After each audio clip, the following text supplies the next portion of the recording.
It begins not with a bang, but with a whisper. A synthetic storm sweeping across Europe, leaving broken lives in its wake. While the world watches other crises, a dangerous revolution is transforming Europe's drug landscape.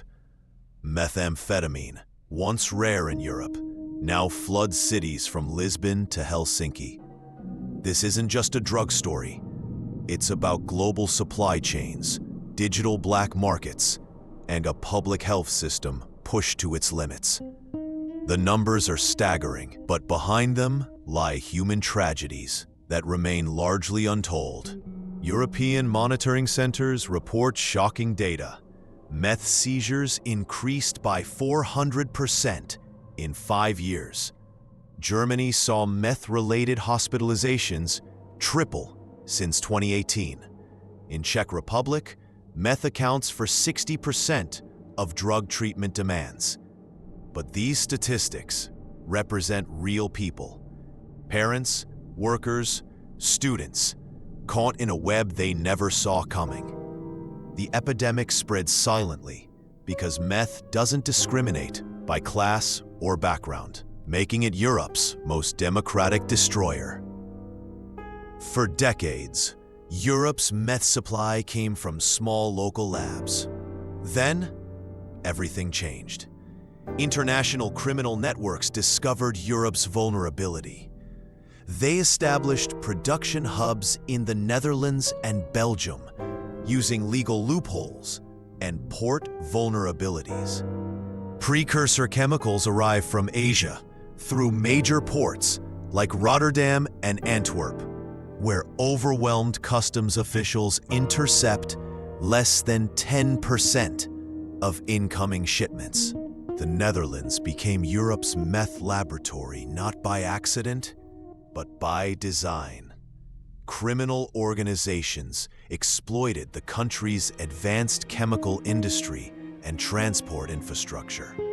They rent anonymous industrial units, operate for months, then disappear before authorities can react.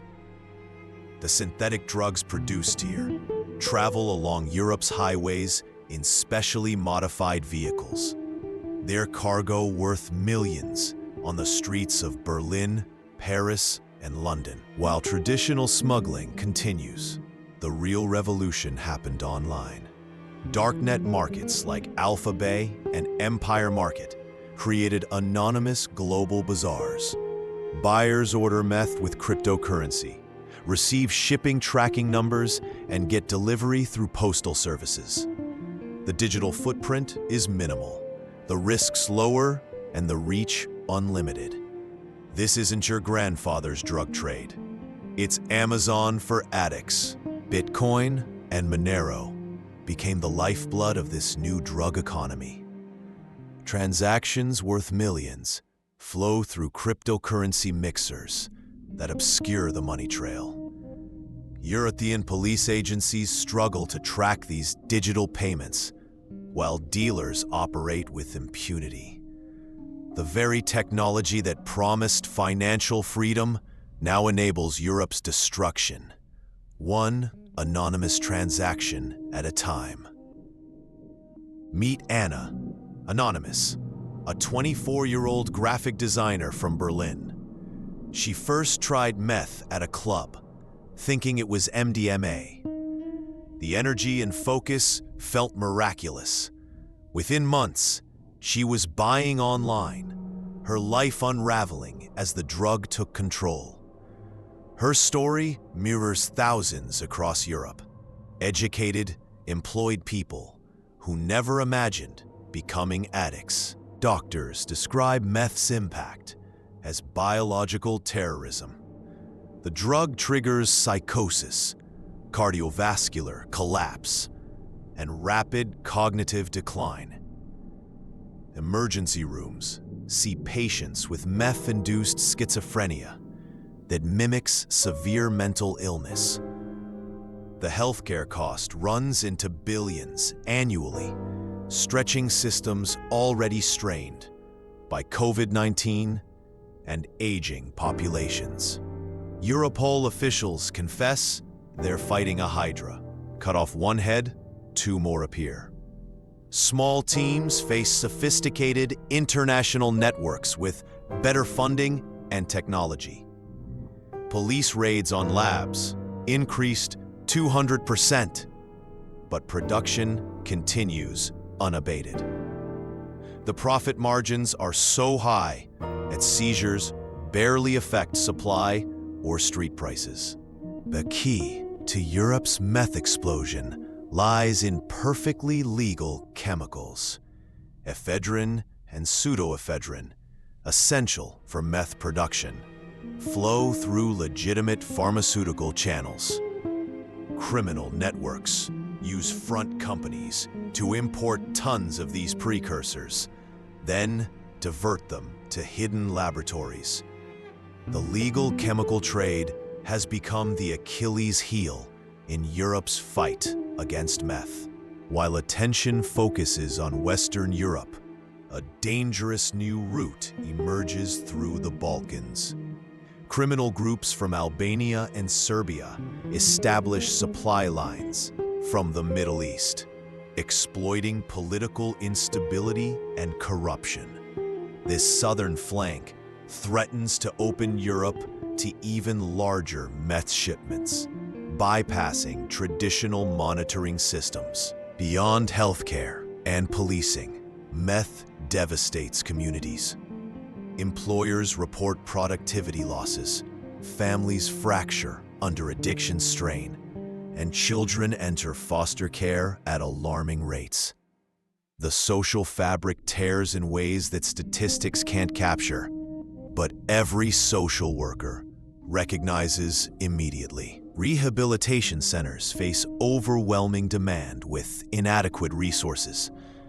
Meth addiction requires longer treatment than other drugs, but insurance coverage often falls short.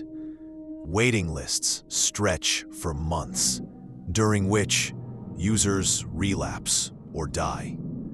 Europe's famed social safety net is breaking under meth's weight. Schools struggle with prevention programs designed for cannabis, not synthetic stimulants. Young people perceive meth as less dangerous than heroin, unaware of its rapid addiction potential. Education lags behind the drug's evolving reputation, creating a generation vulnerable to experimentation. Hope emerges from unexpected places. Artificial intelligence now helps customs officials identify suspicious shipments. Blockchain analysis firms track cryptocurrency transactions. New chemical sensors detect meth production from miles away. Technology created this problem. Can it also provide solutions? European governments experiment with innovative approaches.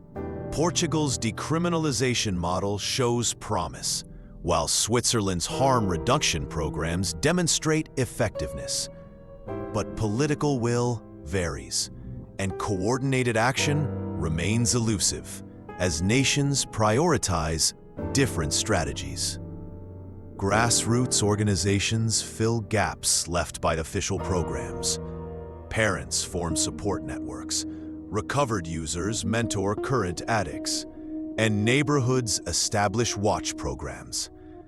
These community efforts, though underfunded, often achieve what governments cannot: genuine connection and understanding. Europe's crisis mirrors worldwide trends.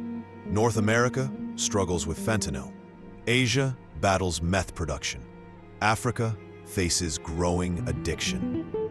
Learning from global experiences could help Europe avoid mistakes and adopt best practices in this interconnected fight.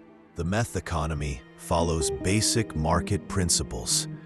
Where there's demand, supply emerges. As long as Europeans seek escape from pressure, poverty, or pain, someone will profit from their suffering. Addressing root causes requires confronting uncomfortable truths about modern European society. Solutions exist, but require courage.